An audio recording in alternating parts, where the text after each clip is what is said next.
Hola, ¿cómo están todos? Un gusto saludarlos nuevamente. Fernando Orozco, especialista en comercio internacional. Antes de hablar del tema del día de hoy, quiero agradecer como siempre lo hago, pero hoy muy en especial, a todas las personas que se han suscrito al canal el día de hoy. Muchísimas gracias, ya superamos el límite de los 1000 suscriptores. Aún estamos muy lejos de la parte de la visualización de videos para poder solicitar un registro y la placa de YouTube y monetizar y todo esto. Pero aún así, por el tiempo que llevo emitiendo los videos, de verdad les agradezco mucho. Pido su apoyo para nuevamente compartir los videos y verlos cuando se publican. Pero infinitamente agradecido, que como siempre lo he dicho, la idea es proporcionar información útil que les sirva en materia de comercio internacional, pero la verdad es que también es muy gratificante ver cómo las personas se suscriben y ven los videos. Hablando ahora sí del tema del día de hoy, es un tema bastante importante en materia de comercio internacional, pero a la vez es un tema muy árido, muy seco, muy técnico. Entonces, trataré de explicar lo más básico y lo más sencillo posible, pero sí tengan en cuenta esto, que es bastante importante para las operaciones de comercio internacional. Muy bien, pues una vez dicho esto, iniciamos.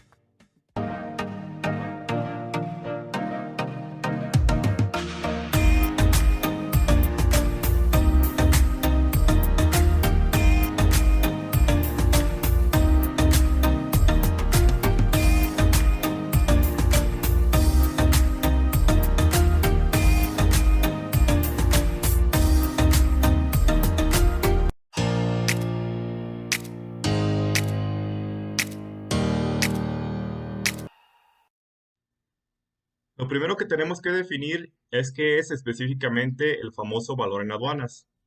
Para ello les puse una definición bastante sencilla. Nos dice que es la base para el cálculo de los impuestos, de los tributos, de los aranceles. Esto tiene que ver con la importación que se aplican a la mercancía o mercadería al punto de llegada de un país. Es decir, existe una exportación de un país y al llegar al país destino o de importación, la aduana tiene que conocer un valor. Ojo en esta definición. Muchas de las empresas o las personas se confunden con que el valor en aduanas es el valor de la factura.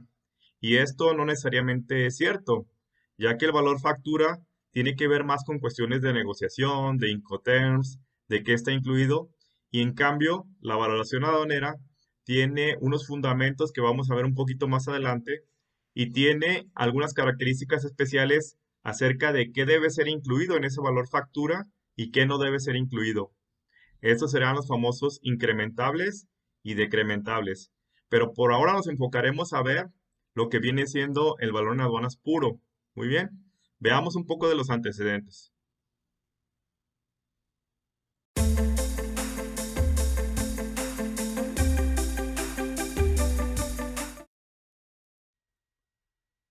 Hablemos un poco entonces de cuáles fueron los antecedentes para llegar a lo que hoy en día es el concepto de valor en aduana.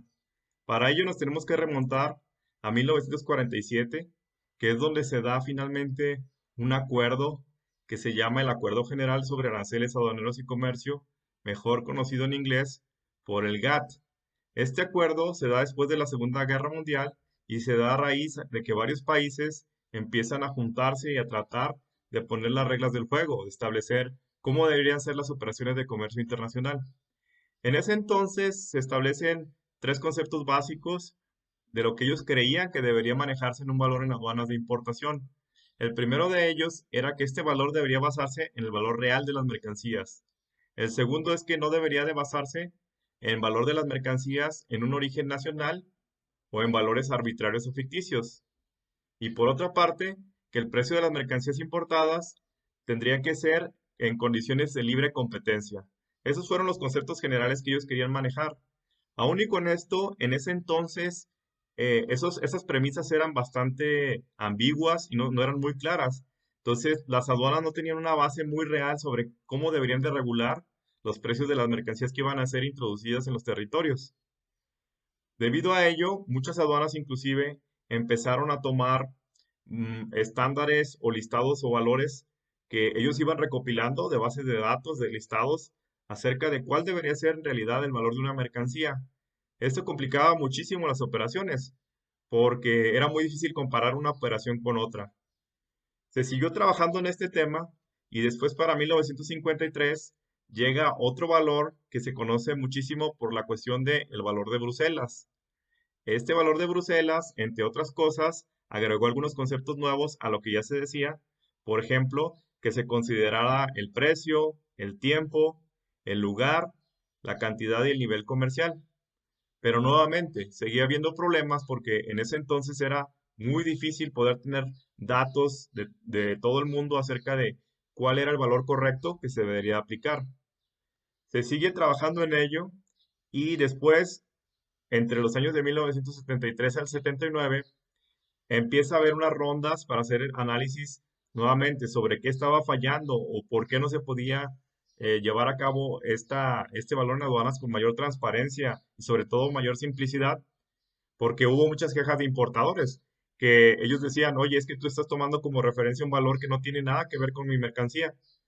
Repito, sigue habiendo rondas y la más importante es una ronda de Tokio, en donde empiezan ya, ahora sí, a manejarse conceptos nuevos, en donde se empieza a decir que en realidad para que el comercio florezca y las cuestiones de importación y exportación se den de manera masiva, realmente tiene que buscarse una liberalización en donde los precios, las aduanas los tomen como válidos, que realmente si la operación es una operación lícita y que simplemente por cuestiones de valoración de precios, de descuentos y todo eso, ese es el valor asignado, la aduana tendría que de alguna u otra manera aceptarlo y ya no tomar como referencias listados que quedaban fuera de tiempo que no eran aplicables. Todos estos estudios y estas rondas de negociación vinieron a culminar en 1994, que coincide justamente con el nacimiento de la OMC como organismo, deja atrás el GATT, se vuelve OMC, y a través de la ronda de Uruguay nace el concepto actual de valor en aduana. El concepto actual de valor en aduana tiene como primera premisa o como base el valor de transacción. Este valor de transacción lo vamos a ver ahorita un poquito más adelante dentro de los métodos de valoración, pero se basa justamente en eso. Se dice tal cual que la mercancía debe valer lo que realmente es su costo, lo que debe realmente tener en valor en una operación comercial nacional. Entonces, deja más a los particulares el poder hacer negociaciones y que la aduana, repito, acepte estos valores, ya que son los que se manejan en el comercio. Veamos un poco acerca de este primer método, que precisamente es el valor de transacción de las mercancías, y qué sucede cuando este valor no se puede aplicar porque no cumple con algunos requisitos, y cuáles serían los otros métodos que podrían ser aplicables.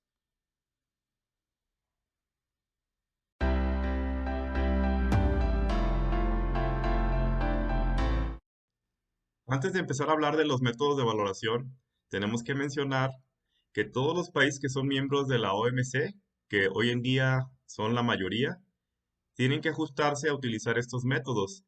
Hay ciertos detalles que cambian de un país a otro porque la OMC deja cierta libertad en algunos parámetros, como lo vamos a ver más adelante, pero definitivamente, al ser miembro de la OMC, automáticamente estás firmando y estar de acuerdo a utilizar estos métodos de valoración en aduanas. Así que vamos a verlo entonces.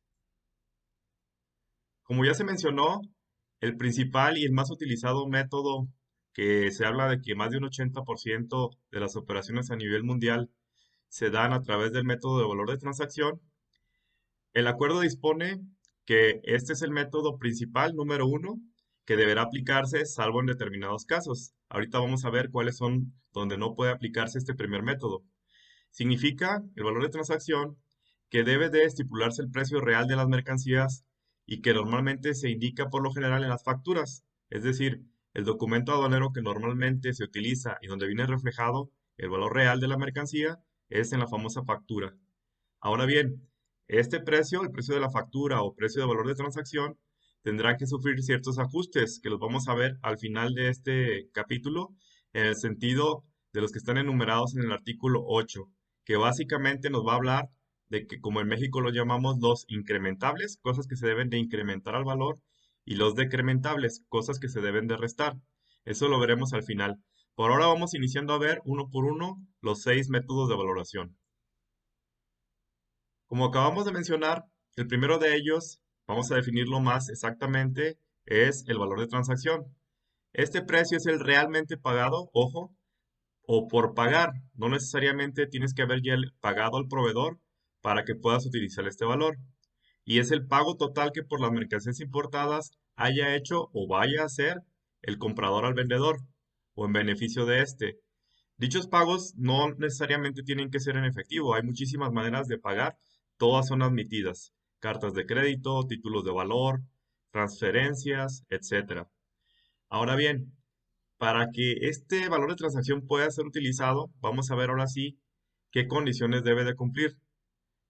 La primera de ellas nos habla de que debe de existir una prueba de venta. Es decir, tiene que haber un documento, algo por escrito, algo que la aduana pueda revisar para de ahí determinar cuál va a ser la base para la importación de las mercancías. Porque recordemos, como lo vimos al inicio, lo importante de esto es que el valor en aduanas le da la base al gobierno o a la aduana para determinar ahora sí las contribuciones, los tributos, etcétera. Entonces de ahí viene la importancia. Normalmente esta prueba de venta, hablábamos, se establece a través de facturas comerciales, pero podría también ser a través de contratos, de pedidos, pruebas de venta, etcétera. Cualquier documento que estipule ese valor de la mercancía.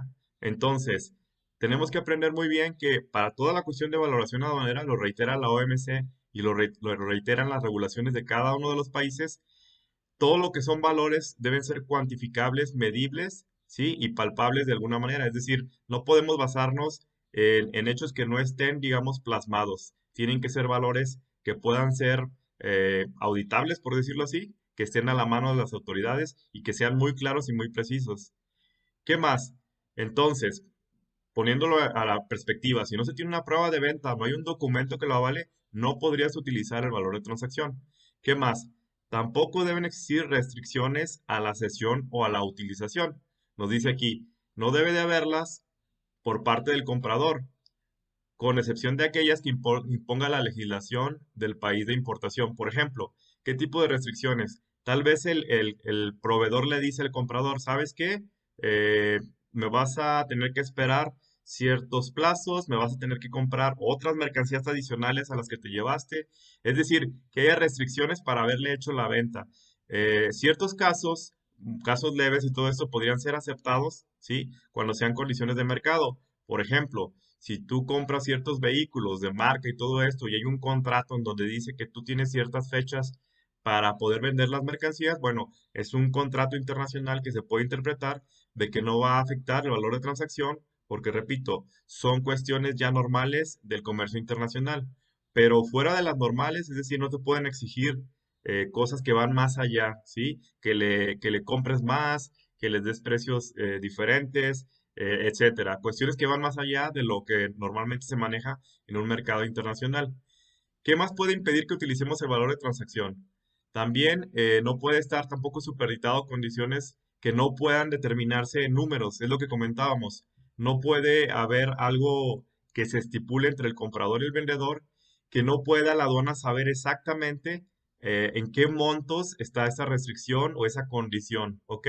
No puede ser algo al aire, no puede ser algo imaginado, algo que no quede muy claro. Tendrá que ser en números, es decir, para que la aduana pueda confirmar si es algo que afecta el valor normal o no. ¿Qué más? Tampoco se puede revertir directa o indirectamente el vendedor parte alguno del producto de la reventa.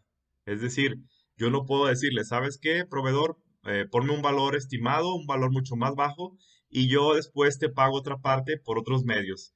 O yo después te mando más dinero. No, eso está totalmente prohibido. Lo único que se permite es precisamente pagos de regalías, pagos de cosas que van a poder agregarse como un incrementable, lo vamos a ver al final.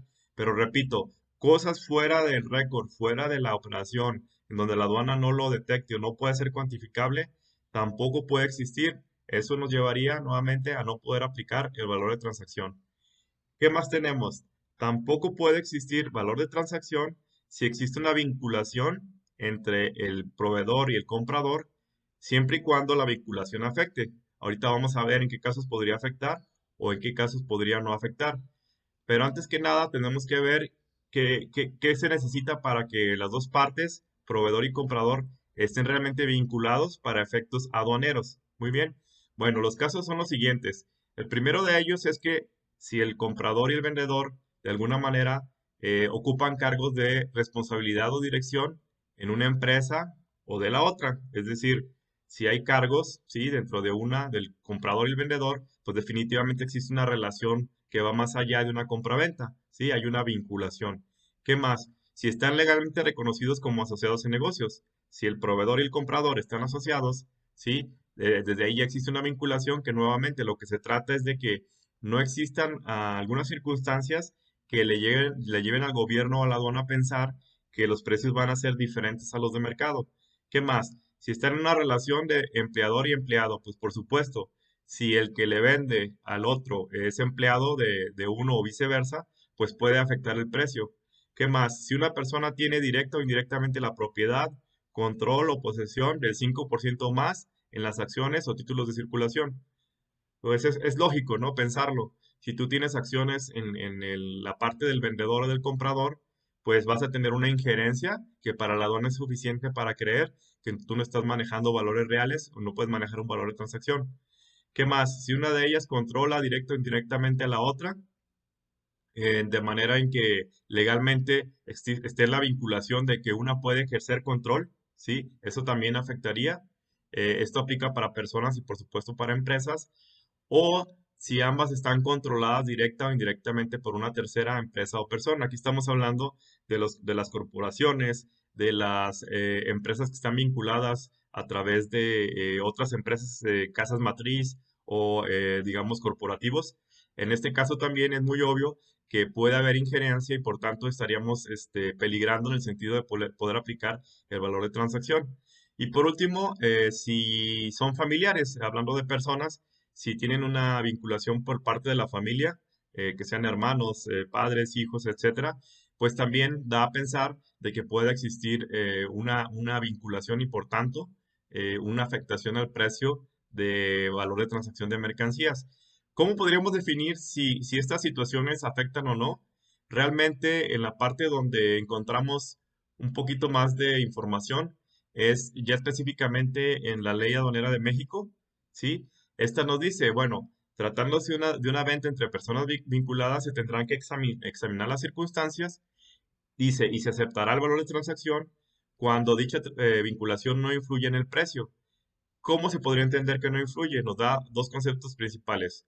Cuando se demuestre, y esto tú lo tendrás que demostrar ante la aduana, si la aduana te está rechazando el valor de transacción porque detectó esta vinculación, ¿de qué dos maneras? Primero, tendrás que demostrar, uno, que el precio se ajustó conforme a las prácticas normales de fijación de precios, seguidas por la rama de producción que se trate, ¿sí? Y que se compara o es similar o es igual a aquellas operaciones donde los compradores no están vinculados. Es decir, tú tendrás que demostrar que a pesar de la vinculación con tu comprador o con tu vendedor, los precios que se están aplicando son iguales a si no estuvieran vinculados. No hay mucha información al respecto. Obviamente existen muchos estudios a nivel económico en donde tú puedes demostrarlo. No es sencillo, pero sí tendrías que, en caso de que sí sean operaciones muy recurrentes y tengas tú problemas con la aduana de tu país, de que muy frecuentemente te estén rebotando el valor de transacción por dicha vinculación, pues sí valdría la pena que hagas esos estudios, que los presentes ante la aduana para que ellos acepten que vas a estar utilizando el valor de transacción y que no está influyendo en esta famosa vinculación. ¿Cuál otra? Otra manera en que tú lo podrías enfocar es que con el precio entre el comprador y vendedor, aunque estén vinculados, se alcancen a recuperar todos los costos y se logre un beneficio congruente, ¿sí? Es decir, otra vez, que la aduana diga, ok, efectivamente están vinculados, pero el precio que está manejando es el normal. No porque sean vinculados ya el vendedor le está dando un precio muy reducido y un precio irrisorio que no le permita recuperar el valor de la mercancía. Entonces, esas serían las dos maneras. Realmente comprobar que se ajustan los precios a personas no vinculadas similares o comprobar que se recuperan todos los costos y que hay un beneficio congruente para ambas partes. ¿Ok? Finalmente, y uno de los más importantes también es, no se va a poder aplicar, aquí sí es definitivo, no se va a poder aplicar un valor de transacción de las mercancías cuando no existe una compraventa. ¿Sí? Esa es una cuestión obvia. Si no existe una compraventa, es decir, un intercambio de un bien, una mercancía, por un dinero en los diferentes métodos de transacción, si no existe esa compraventa, no podemos utilizar el método de valor de transacción y tendremos que utilizar algunos de los que vamos a ver enseguida. ¿Cuáles serían ejemplos de operaciones donde no existe una compraventa? Aquí se lo estoy poniendo, por ejemplo, suministros gratuitos, por supuesto. Si una empresa o una persona le envía a otra algo de manera gratuita, pues no hubo compraventa, no hay dinero de por medio, no hay un intercambio. ¿Qué más? Cuando son mercancías importadas en consignación, ¿sí? No, el comprador no le paga al proveedor, simplemente las recibe, las importa para posteriormente venderlas. Ahí no hay tampoco compraventa en el momento de la importación. ¿Qué más? Cuando existen mercancías importadas por intermediarios que no las compran y que se venden después de la importación, mismo caso.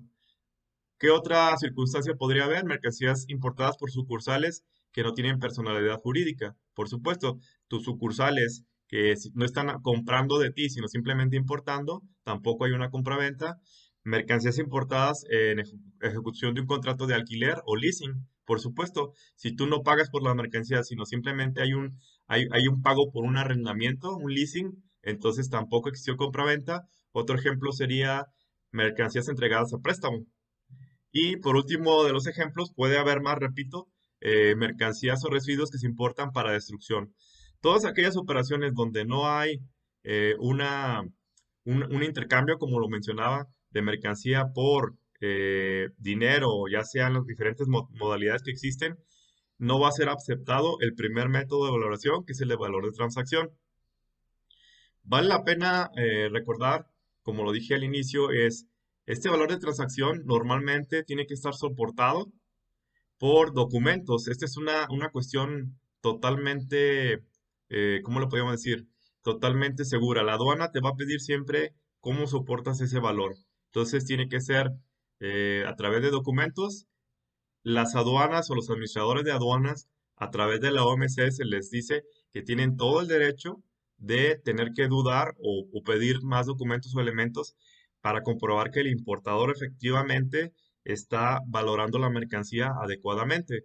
Entonces, normalmente existen procedimientos. Este sí, ya en cada país tendrás que buscar un poquito más cuáles son los procedimientos aduaneros en tu país para que la aduana pueda. Hay también estudios que tú puedes hacer previo a la importación. También está en la OMC que tú puedes, antes de importar, preguntar a la aduana y mostrar todos tus estudios de que pueda validar tu valor, ¿sí? Pero si no lo haces y repito, tú haces una importación y la aduana duda, también hay procedimientos para que ellos te soliciten información o te digan el por qué están rechazándote el valor de transacción. Sobre todo, repito, el valor de transacción se utiliza, hablan de más del 80% de las operaciones de comercio internacional se utiliza el valor de transacción, que es el de compra-venta, pero repito, la aduana sí tiene el derecho de cuestionarte. Te tendrá que decir los motivos de por qué no te está aceptando el valor y tú tendrás que contestar con todos los elementos para que la aduana entienda cuáles son tus circunstancias.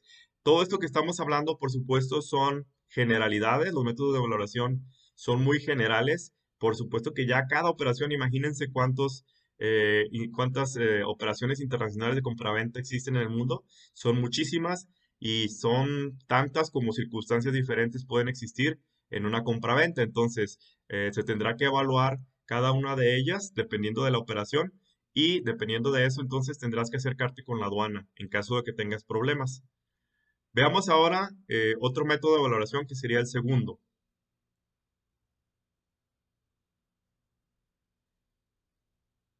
El segundo método de valoración, eh, tenemos que decirlo primero, es cuando efectivamente tú no pudiste aplicar el número uno, que fue el de transacción, ya sea porque no cumpliste con los requisitos que acabamos de mencionar, ¿sí? O nuevamente porque no hay una compraventa. ¿En qué se refiere este método de valoración número 2? Los métodos se aplican de manera secuencial, es decir, vamos a hablar de 6 métodos, tendrían que ser en ese orden, uno, 2, 3, excepto el 4 y el 5, que ahorita los vamos a ver más adelantito. 4 y 5 sí permite la OMC que el importador en el país decida y el gobierno decidan si los pueden girar, es decir, que se aplique primero el 5 y luego el 4. Ahorita los vemos cuáles son, pero normalmente van en orden secuencial. Entonces, regresando al número 2, estamos hablando de valor de transacción de mercancías idénticas. ¿Ok? ¿Qué pide la aduana o qué pide la OMC en este método de valoración para hablar de mercancías idénticas? Bueno, es bastante complejo porque es el primer método después del de transacción. Entonces, sí te pide, por ejemplo, que las mercancías con las que tú vas a compararte, ¿sí? Con las que tú te vas a comparar para poder asignar un valor en aduana, tengan que ser iguales en todas sus características físicas, de calidad y prestigio comercial. Desde ahí ya estamos hablando de que tienes que encontrar mercancías que sean prácticamente iguales a las tuyas, que tengan que cubrir esas características. ¿Qué más? Tienen que haberse producido en el mismo país que las mercancías objeto de valoración. Entonces, si yo estoy en México y traje mercancías de Japón, si yo lo voy a comparar con otras mercancías japonesas, también tuvieron que haberse producido en ese país. ¿Qué más? Que las haya producido el productor de las mercancías objeto de valoración. También tiene que ser el mismo productor. Todo esto nos empieza a cerrar bastante en este método, por eso es tan complejo. Otra de las cuestiones, para que pueda aplicarse este método, las mercancías deben haberse vendido al mismo país de importación. Otra vez, si yo traigo de Japón a México, no puedo comparar una mercancía de Japón que fue a Colombia, que fue a Argentina. Tengo que también compararlas con unas que fueron de Japón a México. Y habla de un mismo momento. La cuestión de mismo momento se define más adelante y sobre todo en las legislaciones nacionales se habla más o menos de 90 días. Entonces, tiene que ser en ese rango, encontrar mercancías que sean idénticas a las tuyas, mismo productor, mismo país de origen, mismo país destino y que la operación se dé muy cercana una de la otra. ¿Cuáles son algunas excepciones que se permiten para este método? Bueno, nos dicen que en dado caso puedes encontrar ciertas mercancías idénticas, ¿sí? Pero que sean producidas por una persona diferente. Ahí ya te dice, bueno, está bien, si tu mismo productor no hace lo mismo que las tuyas, bueno, te voy a dar un poco de margen, que encuentres una persona diferente, pero que también sea del mismo país. Pequeñas diferencias que no impiden que se tomen las mercancías como idénticas, ¿sí? Pequeñas diferencias, sobre todo, se refiere a aquellas que no realmente no afecten en mayor parte el valor, que todavía sean comparativas unas con otras. ¿Qué más? Se excluiríamos en esta parte aquellos trabajos de ingeniería artísticos que tú como comprador le has suministrado al productor. Si tú diste cuestiones especiales con este productor, tú le mandaste ciertas materias primas, trabajos de ingeniería, ciertas instrucciones para que él las elaborara, estas las tienes que quitar porque ya estaríamos hablando de algo diferente para que te puedas comparar con este productor. Esas serían las cuestiones que te pueden apoyar en este método 2. ¿Qué sucede si tú no encuentras mercancías idénticas? Bueno, y que cumplan con todo lo que acabamos de ver. El siguiente método sería el número 3. Este es obviamente agotando el número 2. ¿No encontraste mercancías idénticas? Bueno, te vas a las mercancías similares, que sería el método 3. Estas mercancías, pues simplemente lo que va haciendo es flexibilizando un poco.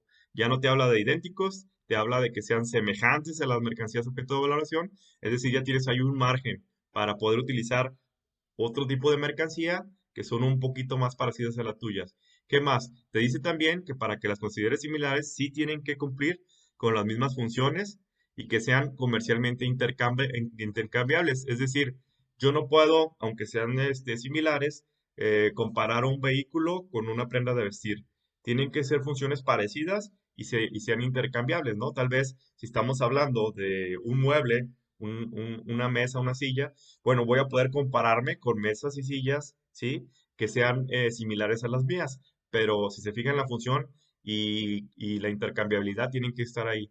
¿Qué más? Si nos sigue pidiendo en mercancías similares que se hayan producido en el mismo país y el mismo productor. Aquí nuevamente, si a lo mejor mi mismo productor, volviendo al ejemplo de las sillas y las mesas, tiene otra gama de artículos que son muy similares, pero él mismo las produce, bueno, me podrían servir también. ¿Qué más también nos pide? Que sean vendidos al mismo país de importación. Volviendo al ejemplo, estoy hablando de un proveedor de Japón hacia México, tendré que buscarlo ahí. También nos habla de que sean exportadas en el mismo momento y en el mismo momento aproximado también. Esto es igualito a las idénticas. Repito, lo único que cambia es que aquí sí te deja que la mercancía comparada sea semejante, no idéntica, y simplemente te pide eso, mismas funciones y comercialmente intercambiable. Hablemos ahora del método número 4. El 4 y el 5 son los más complicados que existen. Estos son los métodos que pueden tomarse en orden como tal o invertirse. Tú puedes tomar el método 4 después el 5, o si tu legislación de tu país lo permite, al revés, primero irte por el 5 y después el 4. Estos métodos son bastante complicados. El primero de ellos, para que lo entendamos, es el valor deductivo. Nos tendremos que poner, digamos, ahora en el país importador, ¿sí? Este sería, digamos, el método más parecido a lo que existía antes, cuando las aduanas tenían listados y valores de productos similares y los comparaban con el producto que iba llegando y se basaban en eso para saber si estaba bien o no un valor. Era como comparaciones con el país destino. Entonces, ¿qué nos dice aquí? ¿Cómo lo tendrás que hacer? Bueno, tendrás que buscar, en este caso, un material, una mercancía como la tuya, pero que haya sido importada y comprada por un comprador no vinculado, ¿sí? Por supuesto, o sea, que no tenga nada que ver con tu operación. Tendrás que hacer el análisis de precios unitarios de ese otro comprador similar a ti, en el país, repito, en el país destino que está comprando. Tendrás que tomar varios elementos como para poderse comparar, de que tiene que ser también el momento de la importación, tiene que ser muy, muy próximo al tuyo, muy similar al tuyo. Hablan aquí de 90 días también, para que sea comparable. Y lo que vas a utilizar es comparar tus precios con los de él, tomando de él las unidades que más se hayan vendido, ¿sí? Con lo que él compró o importó, vas a tomar el promedio de las mercancías más vendidas y esas van a ser las que vas a utilizar para compararlas con las tuyas, para entonces sí determinar que tú puedes utilizar ese mismo precio y que no estás haciendo subvaluación o no estás tomando precios que no son reales. Entonces, aquí sí exige, repito, que tú voltees a ver a otros compradores de tu país, ¿sí? Habla aquí también que las mercancías sean idénticas o similares, pero entonces basado en precios unitarios de otra persona no vinculada a la tuya. Esa sería la base para este método. Veamos ahora el número 5, que es el método de valor reconstruido. Para esto nos dice que vamos a ahora hacerlo al contrario. En el método 4 hablábamos de compradores en tu país, ¿sí? Que tienen precios unitarios. En el valor reconstruido es al revés, es irnos al país de origen y reconstruir ese valor en base a un costeo. Nos dice aquí que la misma OMC lo manifiesta que es el método más difícil y menos utilizado, sobre todo porque estamos hablando aquí de que si obtener valores de otras mercancías de otros compradores es difícil, imagínense obtener los valores de costeo de un productor, ¿sí? Que él realmente se abra y te pueda dar el desglose o le dé a la aduana toda la información eh, de todo su costeo de producción. Estamos hablando aquí de que por supuesto que tienes que hablar de los valores de los costos de producción, valor de materiales, valor de la fabricación.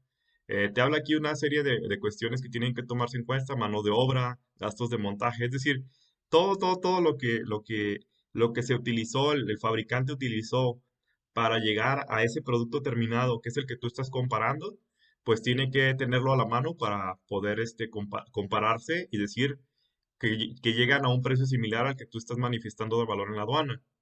¿Qué tendríamos que quitar? Por supuesto, eh, aquellos gastos que no tienen que añadirse, sobre todo ya cuando hablamos de mercancía que ya sufrió un transporte, ¿sí? Que sufrió una manipulación, una carga, descarga, un costo de seguro. Es decir, si tú estás comparando la misma mercancía producida, pero ya puesta en tu país, pues tienes que irte en reversa, digamos así, irle quitando todo aquello que no forma parte de lo que es en sí la producción de ese mismo artículo. Por eso se llama reconstruido.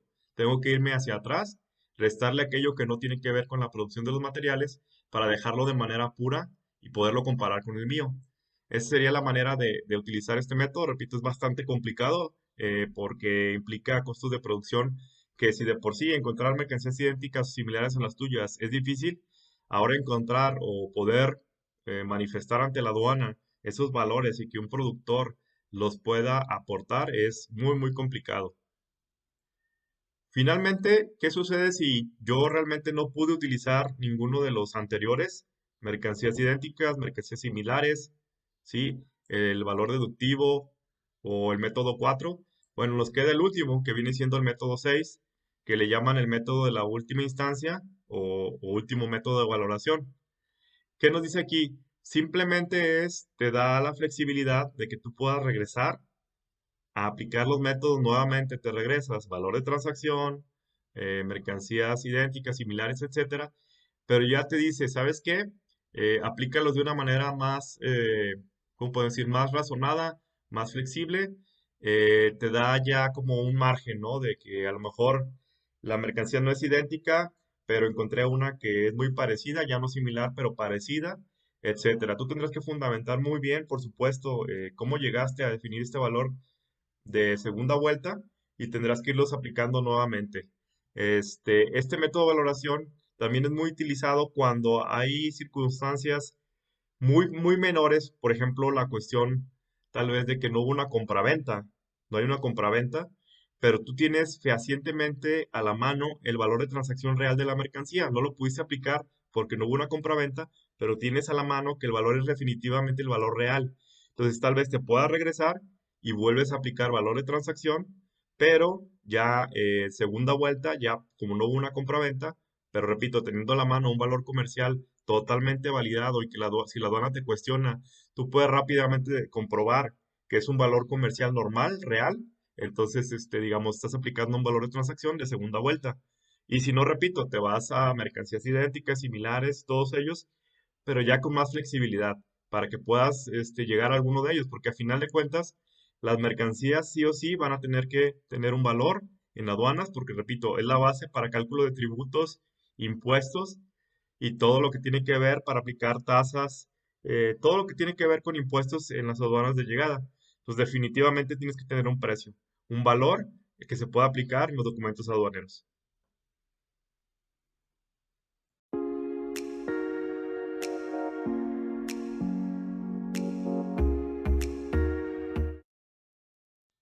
Por último, y para cerrar este video acerca de valoración aduanera, hablemos ahora sí de los ajustes famosos que la OMC establece en el artículo 8, dentro de los artículos de valoración aduanera, el artículo 8, que nos habla de, una vez que ya tienes tú determinado el valor de tu mercancía para efectos aduaneros, ¿qué son aquellas cosas que tendrán que sumarse y cuáles tendrán que restarse?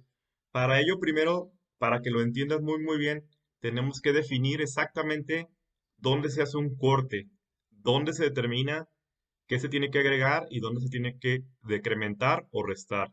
Para ello, en pantalla te estoy mostrando una pequeña línea de, digamos, normal entre un exportador vendedor y un importador comprador, una línea de operaciones logísticas, por decirlo así, en donde, por decirlo así, tenemos al vendedor de un lado, un medio de transporte, una aduana de salida de exportación, algunas maniobras para cargar en el transporte principal internacional.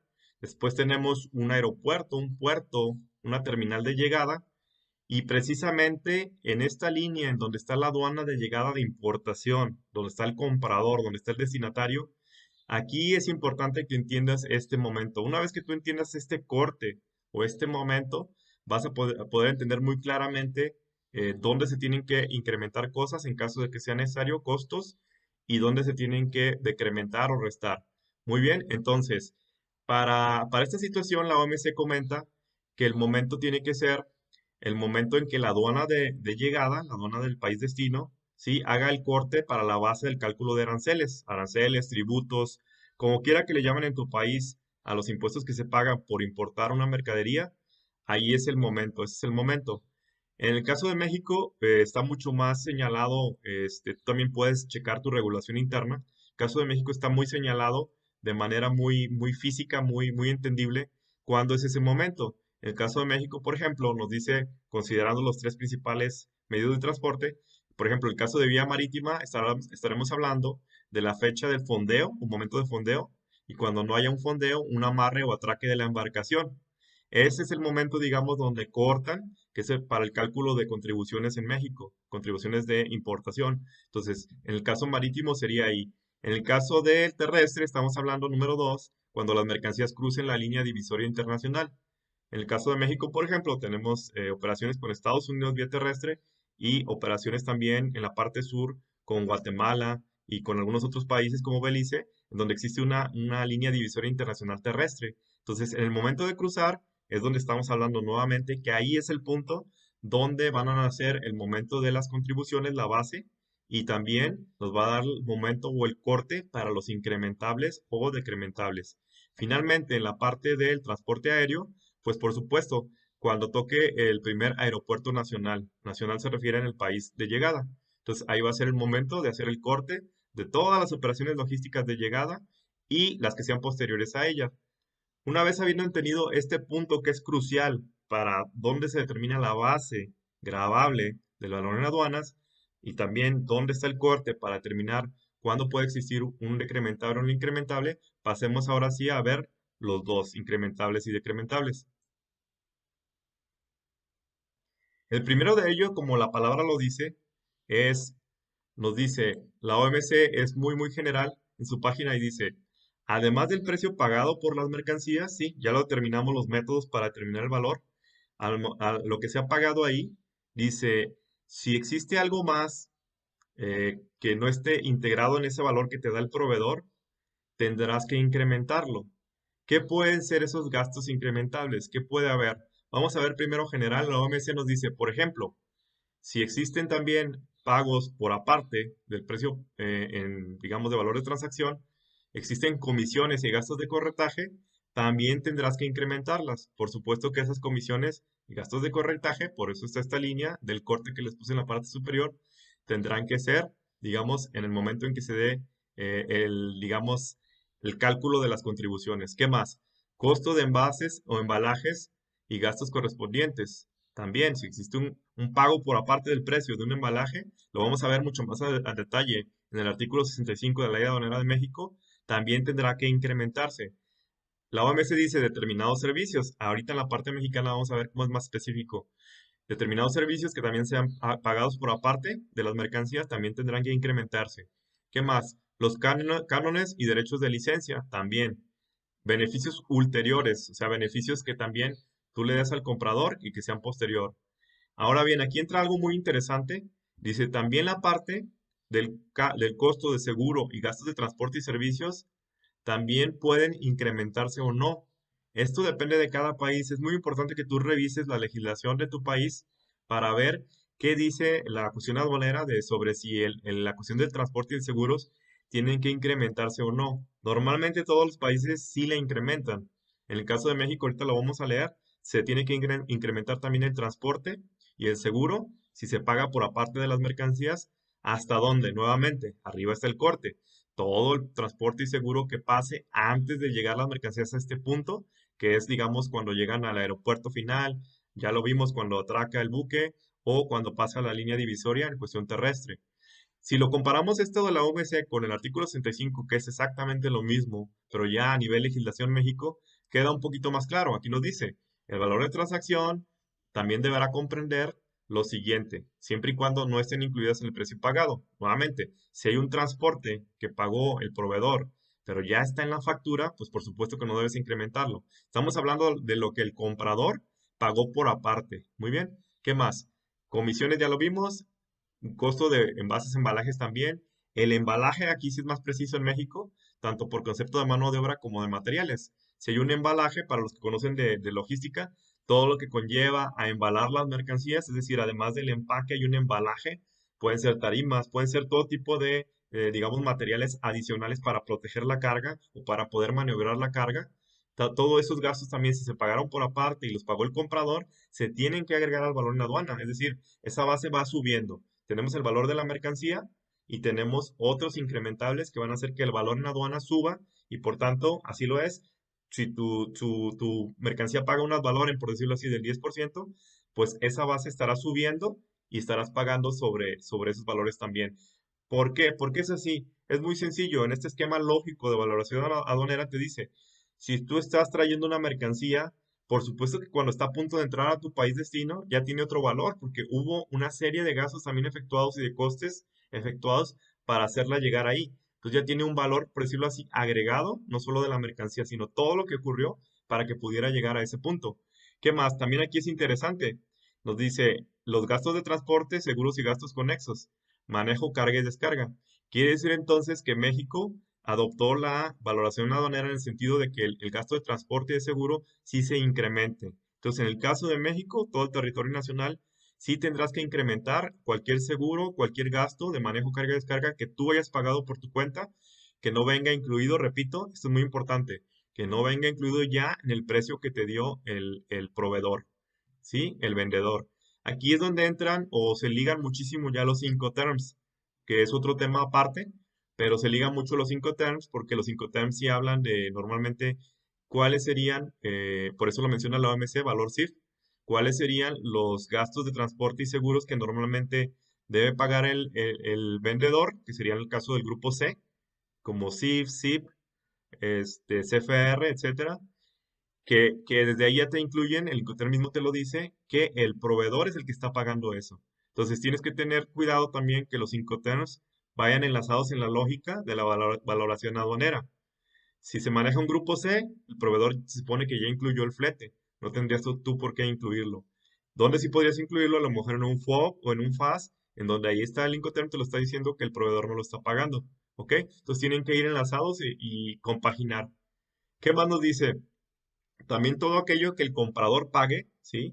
De manera, digamos, gratuita, le puede proporcionar al productor, por ejemplo, al proveedor, de manera gratuita o de precio reducido, para que él produzca en su país. Si tú lo mandaste materiales, herramientas, materiales consumidos, o sea, materias primas, trabajos de ingeniería, todo eso, si tú lo proporcionaste al proveedor de manera gratuita o a un precio distinto, tendrás que incrementarlo el valor en aduana cuando llegue el producto final a tu país.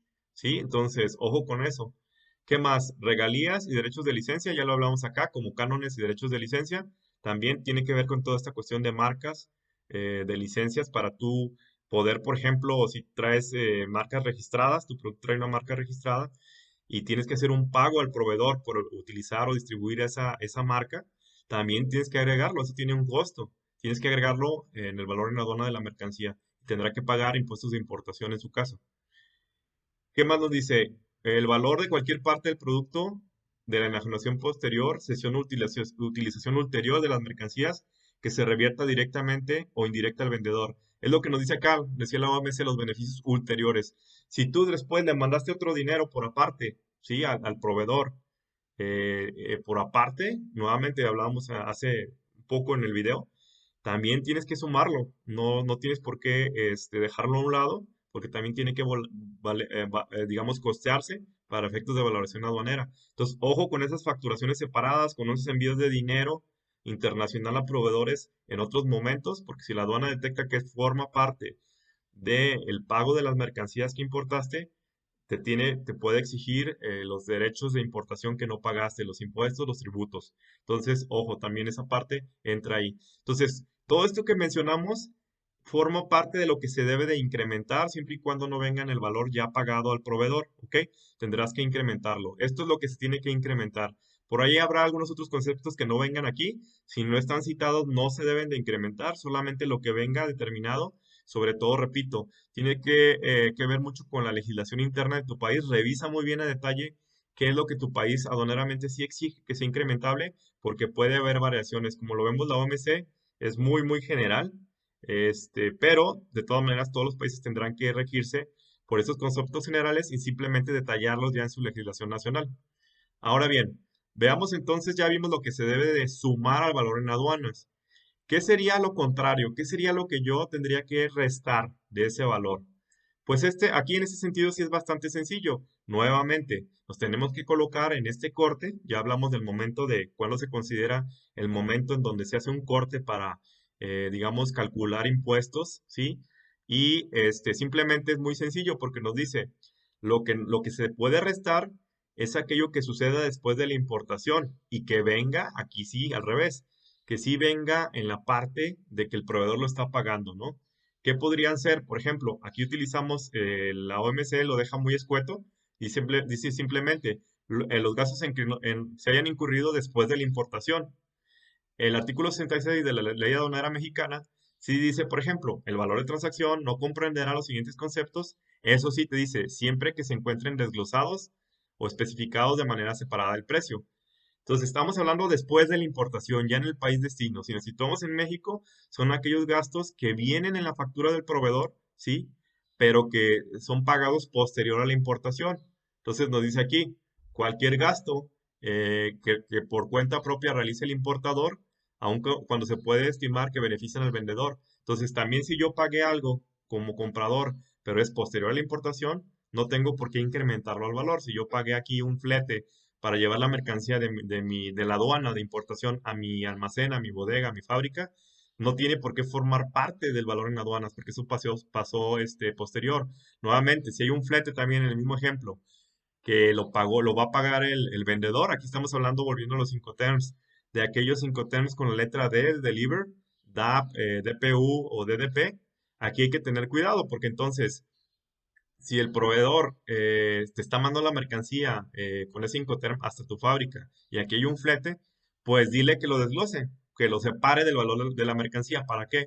Para que entonces tú como importador, teniéndolo desglosado, lo puedas restar y no te cobren impuestos de importación sobre ese gasto que ocurrió ya dentro de México, ya dentro del país destino. Muy bien. Entonces, ojo, tiene que estar siempre desglosado porque decíamos que la valoración aduanera es muy estricta, muy tajante en que todos los valores que tú restes, que tú sumes, que tú agregues o quites, tienen que estar muy, muy bien definidos, digamos que en blanco y negro.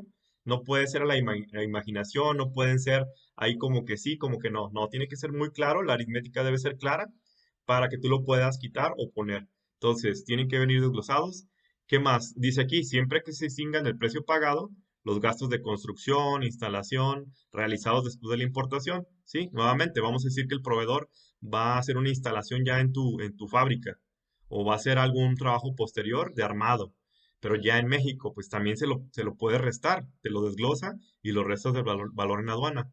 ¿Qué más? Gastos de transporte, lo hablábamos ya ahorita, seguros, gastos anexos como manejo, carga y descarga que se incurre con motivo del transporte, que se realicen con posterioridad a los supuestos del 56. El 56 son los que leímos, ¿no? El atraque, el arribo de la unidad aérea, la línea divisoria en terrestre. Entonces, todo lo que se dé con posterioridad también lo podrás quitar de ahí, del valor en aduanas. ¿Qué más? Habla también de contribuciones y cuotas compensatorias. Aquí la OMS lo maneja como derechos. Las cuotas compensatorias y contribuciones que se apliquen ya en territorio nacional, también podrías reducirlas del valor en aduana. Pero aquí sí tienes que checar muy bien también tu legislación nacional, porque también hay algunas variables. Entonces revisa muy bien tu legislación. ¿Qué más? Los pagos del importador al vendedor por dividendos y otros conceptos que no guarden relación directa con las mercancías importadas. Sí, estamos hablando aquí de que posteriormente digamos que el que compró le paga unos dividendos, no tiene que ver con la compraventa, simplemente son dividendos y no tienen que ver con la compraventa. Bueno, no tendrás por qué incrementarlos y podrás quitarlos del valor en aduana. Y por último, ya para terminar con este tema, es para efectos de lo señalado en este artículo, se considera que se distinguen cuando vengan de forma separada en la factura comercial o otros documentos comerciales. Aquí sí es de suma importancia que si tú vas a decrementar o restar algo, nuevamente, como ya se dijo, tendrás que tener la documentación que ampare y que sea muy claramente ante la aduana de por qué lo estás quitando. Porque recordemos, si tú quitas algo que no debes quitar, estás alterando el valor en aduana y dejando de pagar impuestos. Entonces, aquí sí, definitivamente desglosado, por escrito y muy claro qué tipo de gasto o costo es, para que la aduana nunca te rebote y te diga, hey, dejaste de pagarme impuestos porque redujiste el valor en aduanas.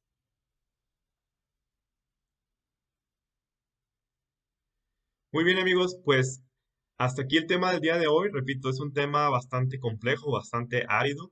Espero haber sido lo más claro posible, lo más sencillo. Pero bueno, ya saben, como siempre lo he dicho en el canal, cualquier comentario o duda, por favor déjenmelo en los comentarios y quedamos pendientes para siguientes temas. Muchísimas gracias y que estén muy bien. Hasta luego.